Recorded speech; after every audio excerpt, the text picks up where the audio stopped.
السلام علیکم. آج ہم سیکنڈ ایئر کے لیسن نمبر 3 کو ڈسکس کریں گے.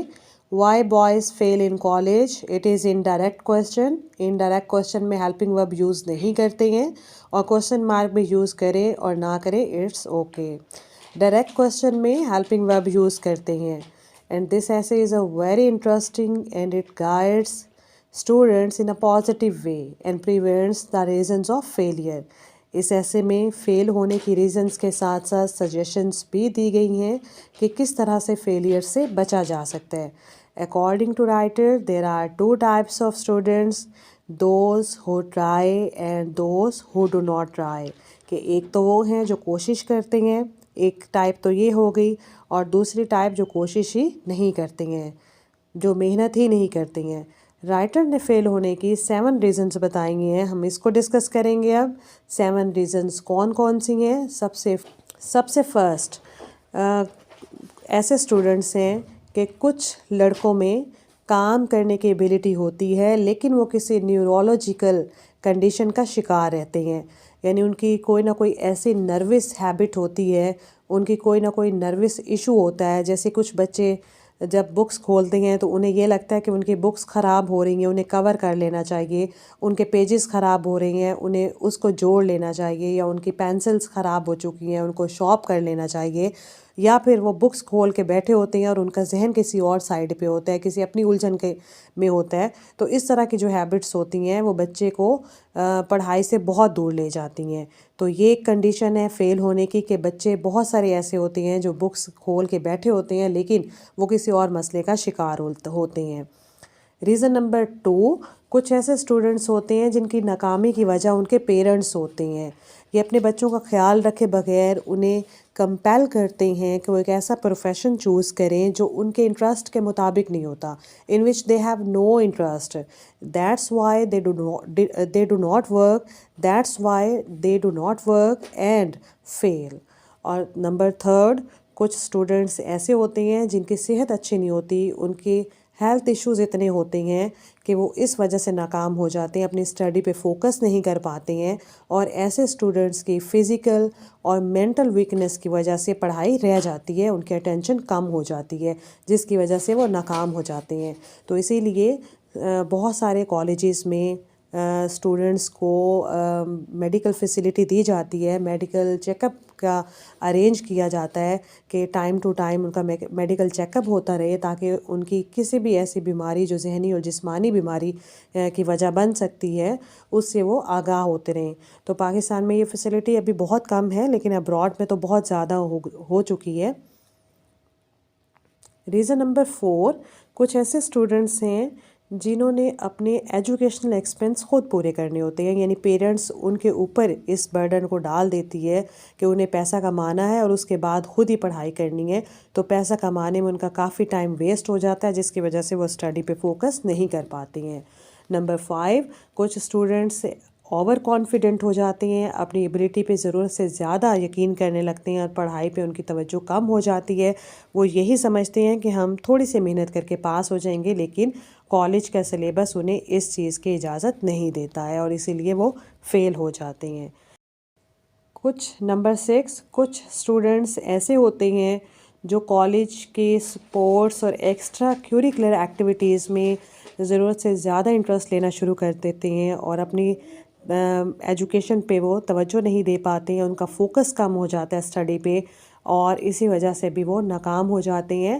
بہت امپورٹنٹ ہے سپورٹس بھی اور ایکسٹرا کیوریکولر ایکٹیویٹیز بھی کیونکہ یہ ایک انسان کو ایکٹیو رکھتے ہیں, ایک بچے کو الرٹ رکھتے ہیں. لیکن سب سے جو مین فوکس ہے, جو first and for most duty ہے اسٹوڈنٹ کی, وہ ایجوکیشن ہے کہ وہ اس پہ پہلے فوکس کرے اور اس کے بعد ایسی ایکٹیویٹیز میں جائے.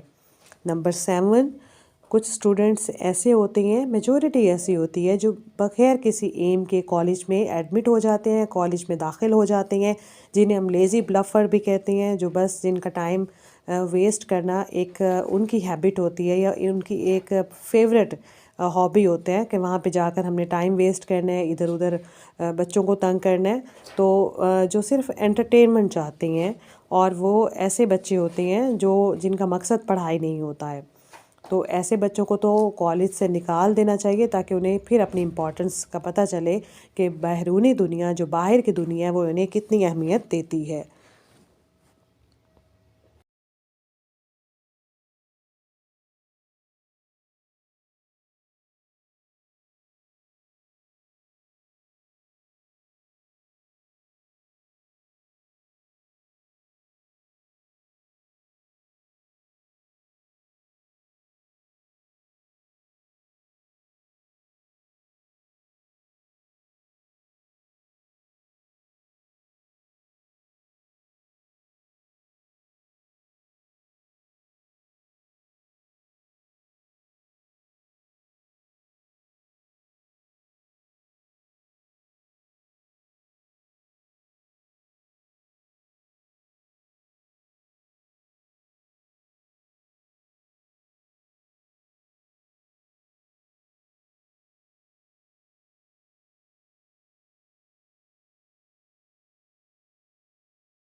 Question number 1. According to the author, there are some boys who fail because they do not try. And who are they? Can we help them? کہ author کے مطابق کچھ ایسے بچے ہیں، کچھ ایسے لڑکے ہیں جو ناکام ہو جاتے ہیں، لیکن اس لیے ہو جاتے ہیں کیونکہ وہ کوشش نہیں کرتے ہیں. تو وہ کون سے بچے ہیں کہ کیا ہم ان کی مدد کر سکتے ہیں؟ There are those boys، یہ ایسے بچے ہوتے ہیں who do not have any aim in life، جن کا زندگی میں کوئی مقصد نہیں ہوتا ہے. They do not try to pass and fail، اور وہ کوشش نہیں کرتے ہیں اور ناکام ہو جاتے ہیں. They join college، وہ کالج کو صرف جوائن کرتے ہیں just for fun، مزاح کے طور پہ. They should be guided towards the aim of their life as a student، تو ہم انہیں گائیڈ کر سکتے ہیں یا انہیں گائیڈ کرنا چاہیے اور زندگی کے ایم کے حوالے سے ان کی رہنمائی کرنی چاہیے ایز اے اسٹوڈنٹ کہ آپ کا کیا ایم ہونا چاہیے اسٹوڈنٹ ہونے کے ناطے. اور اگر آپ ایم اپنائیں گے، اگر آپ ایم رکھیں گے تو آپ کی لائف کتنی آسان ہو جائے گی. تو ہمیں یہ چیزیں ہم انہیں بتا سکتے ہیں جس کی وجہ سے بچے فیل ہونے سے بچ سکتے ہیں. Question number 2. How do a mistaken ambition on the part of boys and their parents lead to the failure of the boys؟ کس طرح لڑکوں اور ان کے والدین کی طرف سے غلطی پر مبنی خواہش لڑکوں کو ناکامی کی طرف لے جاتی ہے؟ مسٹیکن ایمبیشن یعنی غلط خواہش. جیسے بچے پیرنٹس یہ سوچتے ہیں کہ بچے یہ بنیں گے، تو وہ مسٹیکن ایمبیشن ہے کہ جو بچوں کو پیرنٹس کمپیل کرتے ہیں کہ وہ یہ والا سبجیکٹ چوز کریں، لیکن بچہ اس میں کوئی انٹرسٹ نہیں رکھتا، تو اس کو ہم کیا کہیں گے؟ مسٹیکن ایمبیشن کہیں گے. Mistaken ambition of the parents lead to the failure because the students do not take any interest in such subject, کیونکہ اسٹوڈنٹس اس سبجیکٹ میں دلچسپی نہیں رکھتے. چوزن بائی دیئر پیرنٹس، جو ان کے والدین کی طرف سے منتخب کیا گیا ہے. They stop hard work in their studies, اور وہ اپنی اسٹڈیز پہ محنت کرنا چھوڑ دیتے ہیں. ایز اے رزلٹ، اور نتیجے کے طور پہ دے فیل، وہ ناکام ہو جاتے ہیں. Question number 3. There are some boys، کچھ ایسے بھی بچے ہیں who have done well at school، جو اسکول میں تو بہت اچھا کام کر چکے ہوتے ہیں، اسکول میں ان کی پرفارمنس بہت اچھی ہوتی ہے یا رزلٹ بہت اچھا دیتے ہیں وہ، but fail to make their mark at college. Who are they؟ لیکن وہ کالج میں اپنا نام بنانے میں ناکام ہو جاتے ہیں. میک دیئر مارک یعنی اپنا نام بنانا، میدان مار لینا، تو کالج میں وہ ناکام ہو جاتے ہیں. ہو آر دے، وہ کون سے اسٹوڈنٹس ہیں؟ Do you have such boys in colleges in your country? تو کیا آپ کے ملک میں بھی، آپ کے ملک کے کالجز میں بھی کیا ایسے بچے ہیں؟ دیز آر بوائز، یہ ایسے بچے ہیں who are bright and intelligent, جو بہت اچھے ہوتے ہیں، جو ذہین ہوتے ہیں، جو محنتی ہوتے ہیں، جو انٹیلیجنٹ ہوتے ہیں، ذہانت سے بھرپور ہوتے ہیں، شارپ بچے ہوتے ہیں. بٹ ناٹ ہارڈ ورکنگ، لیکن یہ محنتی نہیں ہوتے ہیں. And they become over confident, وہ پر اعتماد ہو جاتے ہیں، زیادہ بھروسہ رکھنے لگتے ہیں اپنے اوپر. اینڈ فیل ان کالج، اور کالج میں فیل ہو جاتے ہیں. Such boys could be found in the colleges of every country, ایسے بچے تقریباً ہر ملک کے کالجز میں پائے جا سکتے ہیں. آور از نو ایکسیپشن، تو ہمارے ملک میں بھی کوئی اس کے علاوہ چیز نہیں ہے، یعنی ہمارے ملک بھی اس سے بالا تر نہیں ہے، بلکہ ہمارے ملک میں بھی ایسے کیسز ہیں. Question number 4. How does financial pressure lead to the failure of students؟ مالی دباؤ اسٹوڈنٹس کو کیسے ناکامی تک لے جاتا ہے؟ ڈسکرائبڈ ان دا لیسن، جو کہ لیسن میں بتایا گیا ہے. Do you have similar cases in your country? ایسے ملتے جلتے مثالیں کیا آپ کے ملک میں ہیں؟ Poor students have to do some job, جو غریب اسٹوڈنٹس ہوتے ہیں انہیں کوئی نہ کوئی نوکری کرنی پڑتی ہے. To meet their educational expenses, اپنے تعلیمی اخراجات کو پورا کرنے کے لیے. دس ڈیول ایزرشن مشقت، یہ دوہری مشقت affects both their health and studies, اثر انداز کرتی ہے، یعنی یہ مشقت اثر انداز کرتی ہے دونوں طرح سے، ان کی صحت پہ بھی اور ان کی تعلیم پہ بھی. اینڈ سو دے فیل، اور اسی لیے وہ فیل ہو جاتے ہیں. Yes we do have such cases in our country, ایسے کیسز ہمارے ملک میں بھی پائے جاتے ہیں. Question number 5. To what extent,